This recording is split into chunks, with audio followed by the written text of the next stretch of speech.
So, how many of us here have read in the news about women in India being attacked in public trains and buses? Okay, so quite a number of us have. Now, I was put in a similar situation 11 years ago. I was commuting in a local Mumbai train with my mother and younger brother Chinmay. He was 6 at the time. And out of the blue, these two robbers, they attacked my mother, and we were these little kids and we were afraid.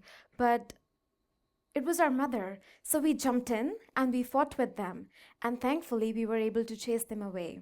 So the Indian Prime Minister gave us the National Bravery Award, and this recognition for our actions was a huge boost in our self-confidence. I went on to receive black belts in Karate and Taekwondo, and learning that taking risks can pay off and speaking up for yourself can pay off was a great lesson, and it changed the very course of our lives. Now, we all have our own stories and journeys, right? And they're full of surprises, challenges, and growing up in small or big ways.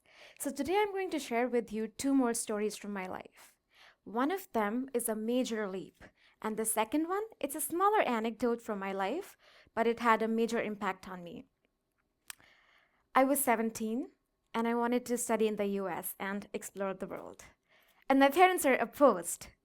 They were afraid to send their little daughter so far away, right? I mean, I was 17.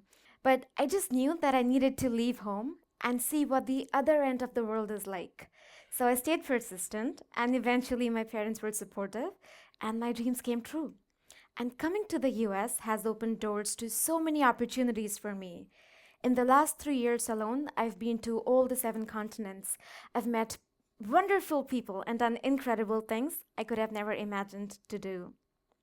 I took this one risk to study abroad, and it has more than paid off. Now, in the context of this large step lies a smaller anecdote.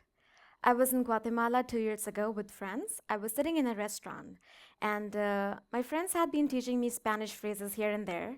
But I was really afraid that I would make a fool of myself if I spoke in Spanish. But then I see this waitress, and she smiles at me, and I just feel connected somehow. She was so warm, and I was afraid, but I really wanted to let go of my inhibitions and get to know her. So I finally said hola to her, and she said hola back to me. And my friends had taught me that earrings are called aretes in Spanish. So I told her, me gusta tu aretes, which means I like your earrings, right? And it just lit up her face. And so it sparked the small talk, and we started talking. And she told me that it was a family run restaurant, that she knew merengue. Wait a minute, she knew merengue! How exciting was that? And so she played music on the stereo, and we all just got up and we started to move our hips. And before we knew, everyone was just up and dancing. All my friends, they were actually all from Semester at Sea. Everyone in the restaurant, it was like I was inside the movie Dirty Dancing. There was so much joy and energy in the room and just playfulness in the dancing. And then this man comes and grabs me and he's spinning me around, and I'm catching these flashes of laughing faces of my friends. It was just wonderful. Pretty soon, it was time for goodbyes, and my waitress friend, she just kept looking at me with a warm smile. Suddenly, she takes her earrings off, she takes my hand, puts it in the fist, and presses it with affection. Chills run down my spine literally. I had taken this initiative to say hola to her, and it had created this very profound moment for me, a moment of connection and gratitude. I was actually a pretty socially shy child growing up, but when such encounters happened over and over again during my travels, I opened up and I became more comfortable with people and hence with my own self. So I began to appreciate the joy of connection even more. A few years ago, I could have never imagined authoring 2 books or founding startups in Silicon Valley. Actually, one of my startups, it connects technical co-founders to freelancers who can help them sell their products.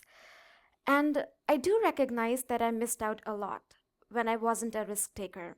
If I hadn't said hola to the waitress, if I hadn't fought the robbers, if I hadn't come to the US to study abroad, my ship wouldn't have sailed too far. And I don't want that to happen to you. So be open. Take that risk. It just might change your life. Thank you.